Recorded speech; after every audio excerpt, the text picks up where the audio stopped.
when we're in an exam situation, we don't just leave the question unanswered. Yeah, that's true. We answer it, right? On the best of our capabilities. You will see a whole garland coming through in a bit. How would you answer a question like that? What would be your tools and what method would you take? Yeah, I think like if you believe there's a creator, you just have to came across any sort of like proof that it exists. Like maybe it's any sort of like, I don't know, like proof to yourself. Like I think it's like in that sense it's very personal. I think someone will take something very small as a proof, as a very good proof. And there's people that need like something really material, and some people use maybe something more small, or maybe a small act in his life is proof enough that something exists or that it doesn't. So what about yourself? Are you open to proofs and evidence to formulate your ideology or belief? Yeah, if I came because inside I don't have any evidence that it doesn't exist, as I told you. So if at any point in my life I came across any sort of something that I take as evidence that something exists or something doesn't, maybe I will take that point of view. Yeah, I'm not like. So what kind of evidence are you open to? Maybe something that happens in my life, something that I see, something that I think something. I don't think it's something very concrete, like something very. It's more open. I believe. But what types of evidence are you open to? Because like, evidence what do you mean exactly? Like, evidence comes in various types. To give you an example of, say, I don't believe there are triangular circles in our world. Like what? Sorry? A triangular circle or a squared circle. Oh, okay, yeah. Yeah. I don't have to go to any lab to demonstrate that and prove it. Yeah. Without doing any experiments, Yeah. without replicating any experiments, I can be certain that they don't exist in our universe. Yeah. How is that? Like, I know it's not true, but yeah. So, do I need to experiment that to know that it's not possible? Right? You cannot, right? Yeah. So there are things that we can be certain of, Yeah. even without empirical observations and experimentations and replicability. Okay. Yeah. Yeah. So these are rational proofs. Yeah. So there are things that we need to be open to understand. So when we talk about God or the Creator, is God something or someone that can be answered by empiricism? Is that the right tool to answer this question? Sometimes we may need to have the right tool to get the right answer. Yeah, true. I don't know, like, I don't know. Yeah, because if God is beyond space and time, that's true. and you're using tools which are constrained within space and time, that would not be really the right tool to use to answer that question. Yeah, that's true. So that's why we will say God, the question of God's existence is beyond this particular framework or methodology of knowledge. So science is not in a position to answer the question because of the limitations of its methodology. Science deals with the world, the physical world. We don't deal with spirituality and metaphysics. Okay, so you can't answer a question which is beyond this world, right? We say, the believers, like I'm a Muslim, I believe in God. We say God is the one who created this world, so he's not bound or limited or constrained within this world. So you can't use the scientific method to answer that question whether God exists or not. You have to use something else. And what would you use? Like, that's what I'm saying. Yeah. You have to use something else, like rational evidence. Yeah, for example, rational evidence. And just in your case, for example, or right? Rational evidence can be one of the evidence in which we can. So that's why I asked you, what do you consider? Is this world has always been there or not? Yeah. Because that can help us to understand this question better. Yeah. Because either the world was always there or it wasn't always there.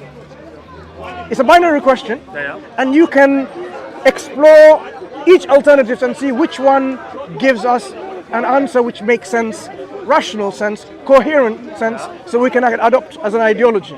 So if the world wasn't always there, then we have to answer this question. When something like this world wasn't always there, how did it come to be? Yeah, sure. Because when it wasn't there, it was nothing to begin with. How did something arise from nothingness? It cannot. Because nothingness is absence of anything. Absence of energy, absence of time, absence of space, absence of anything that you can imagine. That's nothingness. So if our world in the past, in inverted quotes, was nothingness to begin with at one point, then there will always be nothingness. So that option is not an option which is meaningful and coherent. We cannot accept that. It doesn't make sense. So the world has to be always there, or something has to be always there. So this world demonstrates to us that it's actually quite contingent, limited and dependent on everything and anything that we see.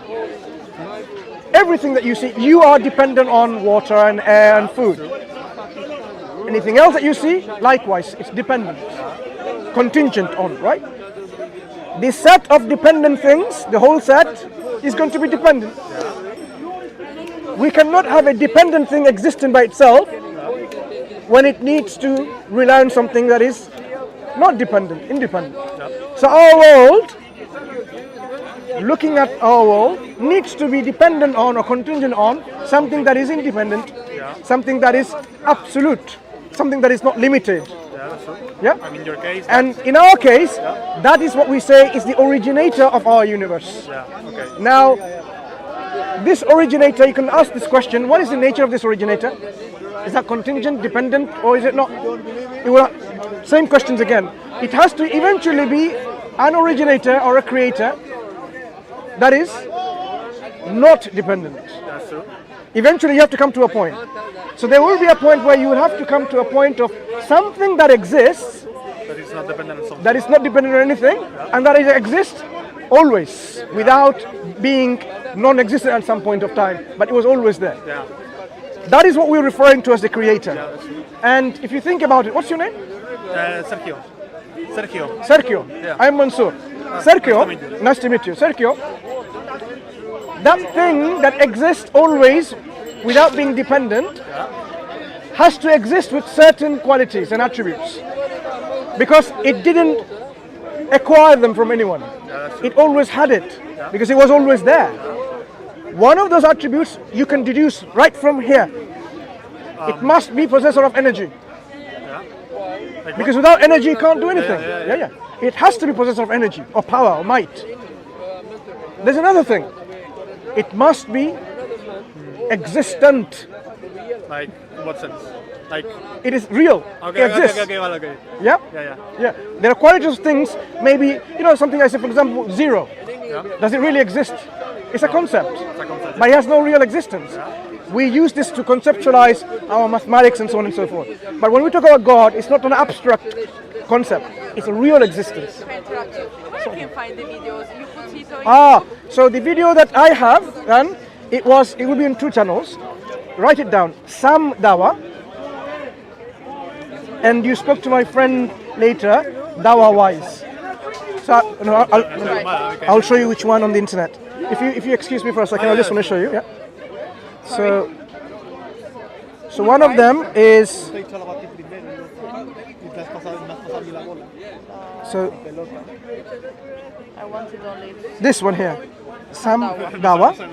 okay, That, and I and saw then there. and then the other one also, it will be uploaded in this channel called Dawa Wise. This one here, Dawa Wise. What means dawa? Dawa means to invite people to the truth. Wise, of course, is being wise. So you do that wisely. Okay, thank you. So Julia and Emanuela, it was a pleasure speaking to you. So hopefully if you come again, we can continue our conversation. Take care, bye-bye. Bye. So Sergio? Yeah. Sergio. So we can come to the conclusion about certain properties or attributes of this being. Existence, possessor of power. I would also add self-awareness. Consciousness or self-awareness. Because if something is not self-aware and not conscious, how is it going to do anything with this power? Nothing will happen. On top of that, I would also add, it will be a possessor of something that has a will, a choice. So, willed this universe to come into existence in this way. rather than in other way. Because our universe could have been a different way. Like we could have been human beings with wings, for example. We could have, right? Yeah. So the way we are created in this way is because of a choice, because of a will of this being. So if you have an existent reality who is self-aware, powerful, independent, I would also say must be self-sufficient. Self-sufficient, independent, has to be one. Cannot be met. There cannot be more than one of those things. It doesn't. Where is that? Like, How do we arrive at that? Isn't it? How do we arrive that there can only be one of those things? If you think about it, if you had more than one of these things, what do we expect? For the sake of argument, let's take two of those creators who are self-aware, absolute, they are self-sufficient, they have power without any bounds, without any limitations. If that was the case, imagine now one of them wants to create something. He wants to create a world replacing this world. Should be able to do that, right? Yeah. That's all powerful. Yeah. But if the other one says he wants to keep that world as it is, what's going to happen? There's a conflict of will. Yeah, that's true. Conflict of will. You can't have both. Either another world gets created, in that way the God, the creator which wanted it to happen like this, is powerful. But the other one is not all powerful, fail to maintain it. And if the other one maintains this world, and the first one is not able to create another world replacing this one, then the first one is not all powerful. You can only have one. It's like I'll give you a simple scenario. Yeah. Do you know how to drive? Yeah, I do. Yeah. Right. When you learned, you had an instructor sitting on the other side, right? Some of the cars have two different sort of steering wheels and clutch, gas, brakes and stuff. Yeah.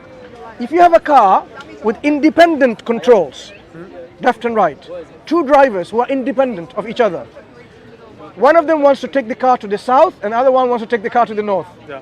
Where's the car going to go? It gets still, I guess. Do you see the problem? Yeah, you yeah. cannot have two absolute sovereign wills happen at the same time because of the conflict of will. So our universe, the Quran actually says that لو كان فيهما آلهة إلا الله لفسدتا. Had there been more than one gods, there will be corruption and chaos in this world. If there was two creators, one says, now I want rain, other one says, no, I want sunshine, there will be chaos and corruption. But look at our world, organized, control of one. There seems to be one originator control in this world. That's the reality. Otherwise, the earth will be split from its orbit and go somewhere else. But we don't see that. We see in a very finely tuned universe. Yeah. So polytheism, of the belief in more than one creator, is actually not a rational concept. Critically thinking people know that, but they just have to accept it. Sometimes people are bound by the traditions and they just believe in it by blind faith. But we as critical thinkers, we have to really say no, the truth has to be understood in that sense. We can't just use our gut feelings of our traditions. The Quran reprimands those who say, oh, I'm going to believe what my forefathers believe, what my parents believe, and what my ancestors believe. And the Quran says, even if they were wrong, are you going to carry on believing them? Because they could be wrong. So we should not just keep on for the sake of believing our parents and our forefathers what they believed. We have to believe in the truth. And the Quran offers us the criteria of knowing this with truth and sincerity. So what we've discussed, remind me of your name again, Sergio. Yeah.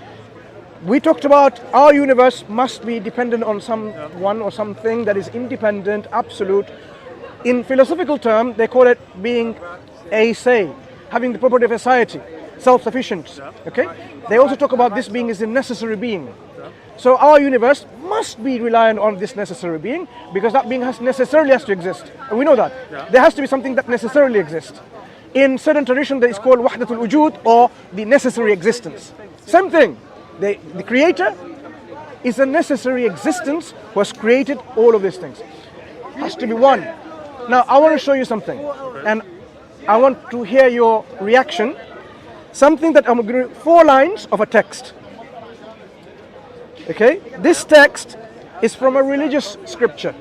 Okay, of course this will be in English, but I want you to just give me your reflection on this. Which one is it? Just read the English. Which one? The first one? Yeah. Say, Yeah. O Muhammad, the Prophet, Please be upon He him. is Allah one. He is the self-sufficient Master whom all creatures or need. and He Yeah, is yes. basically everything. There's a word Samad means everything depends on Him. He doesn't depend on anything else. Yep.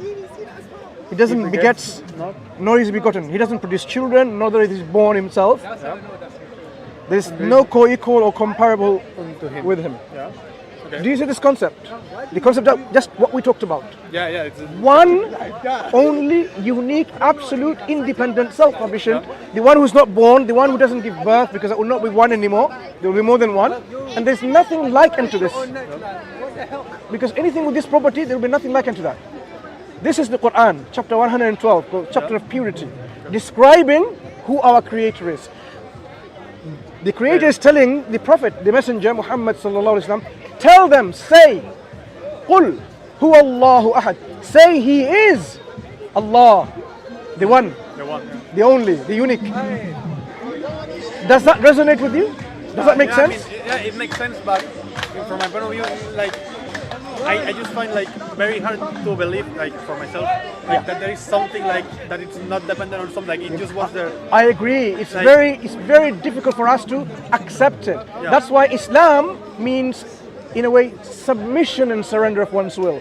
Because you might not realize that you are here. Some people say, I don't exist. And they say, no, I am the king. People have this kind of lots of cognitive dissonance and so on. They can't accept the reality for what it is.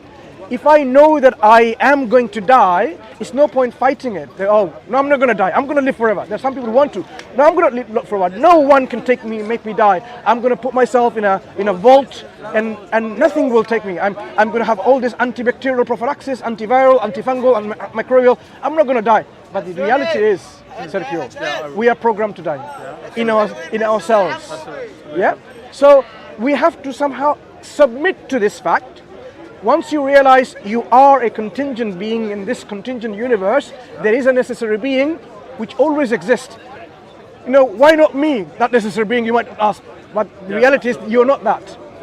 And we have to accept that reality. And this is the submission and surrender of the facts of reality, and saying, okay, now I understand I am what I am. And I happen not to be the king. I happen not to be the prime minister, or not to be the creator of the universe. That is something that you make this internal submission. Once you do that, I know it's difficult because our ego is such that we don't want to. Many atheists, the reason there are atheists is because of this, exactly as you said. It's submitting their ego to someone greater than them. They can't accept someone's greater than It's them. not something like in my case. It's not something like I like that's one thing. But it just like I just find like really hard to like think like there's a being like that is completely independent. Not the fact that I'm not that one. Fine. Just the fact that Yeah. that being exists. I accept and I agree this is the case. It's just because we, having these qualities, we wish that everything was like us in our limitations, subconsciously. Because how can they be something that is independent? I mean, how can they be? But we have to acknowledge that there has to be that case eventually, because that is the reality of existence. The fact that I'm not a brain in a jar, that I'm alive and I'm going to die. We constantly submit to these realities. We don't like it, maybe, but we submit to these realities. And this is the submission that will free you from the enslavement of everything else that make you think and be in confusion and so on. Because once you are really free, it's only when you make that submission.